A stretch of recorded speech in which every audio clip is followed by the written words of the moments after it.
রহমতুল্লাহি ওয়া বারাকাতুহু। আমার বাসা ঢাকা দোহার নবাবগঞ্জ। আমি নারী উচ্চ বিদ্যালয়ের একটি স্টুডেন্ট। তো আমরা এখানে তৈরি করছি গ্যাস প্রোডাকশন। তো আমরা এটার নাম দিয়েছি গ্যাস প্রোডাকশন। তো কে কী নাম দেয় তা আমরা জানি না।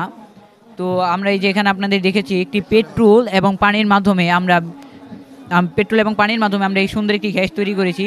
তো দেখতেই পারেন আপনারা গ্যাস উৎপাদন হচ্ছে। আবার আপনাদের প্রশ্ন থাকতে পারে যে পানিটা কেন ব্যবহার করা হচ্ছে। পানিটা ব্যবহার মূলত কারণ হচ্ছে এই দিক দিয়ে যখন আগুনটা প্রবেশ করার সম্ভাবনা খুবই কম। যদি আগুনটি এই দিক দিয়ে থাকে তাহলে কিন্তু এই দিক দিয়ে আগুনটি যখন প্রবেশ করবে তখন কিন্তু পানিতে কিন্তু এখানে ইটি রেখে দিবে, আগুনটি হিনেই সীমাবদ্ধ থাকবে। এই যেখানে আমাদের সম্পূর্ণ কারেন্টহীন এটা। আর আমাদের পেট্রোলটি জানেন, আপনারা সকলেই জানেন এটি একটি বিপজ্জনক জিনিস। মুখের বাতাসও এটা করতে পারেন। আমাদের সেই মোটরটি ছিল না, এই কারণে আমরা অক্সিজেন ব্যবহার করছি। তো আবার বাসাবাড়িতে যখন এই যে ইটি ইউজ করা হয়, এটা চালু দাও, অক্সিজেনটা চালু দাও। হ্যাঁ, বাসাবাড়িতে যখন ইউজ করা হয় হ্যাঁ অবশ্যই। এই যে দেখেন, এই যখন বাসাবাড়িতে মনে করেন এটা একটা সিলিন্ডার, ঠিক আছে, এটা ধরো মাহিন, এটা ধরো, এটা একটি সিলিন্ডার, এই সিলিন্ডারের মাথা এটা। তো এখান থেকে যে কোনো মুহূর্তে আগুনটি বন্ধ করে যাওয়া সম্ভব। তো আপনারা যদি সাহস করে একটু ট্রাই করেন তো একেবারে সম্ভব, একেবারে ইজিলি। অনেক মানুষের কিচিংয়ে,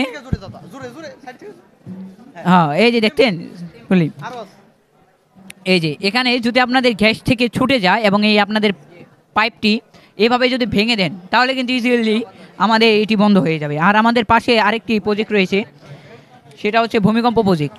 তো আমাদের যে সময় আমাদের এরিয়ার ভিতরে ভূমিকম্প হয় তখন কিন্তু আমরা একেবারে 100% শিওর হতে পারি না যে আমাদের এখানে ভূমিকম্প হচ্ছে।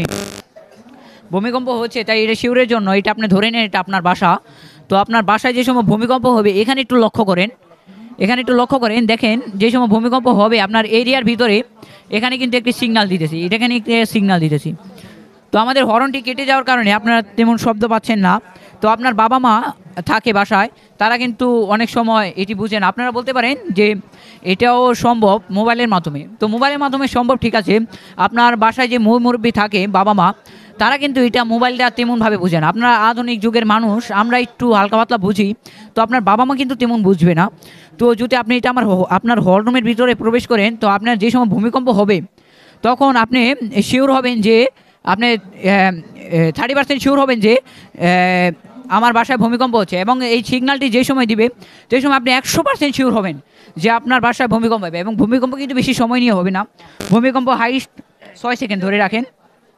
তো আপনারা যে সময় ভূমিকম্প হবে তখন কিন্তু আমাদের খুব গুরুত্বপূর্ণ একটা জিনিস, আমাদের নর্মাল জায়গায় দাঁড়ায় থাকা সম্ভব না, আমাদের একটি পিলারের পাশে গিয়ে দাঁড়াতে হবে। সেটি হচ্ছে একটি সেফটি, ঠিক আছে। ওই পিলারের পাশে গিয়ে আমাদের দাঁড়াতে হবে, কারণ সেখানে আমরা সেফটি পাবো। আসসালামু আলাইকুম।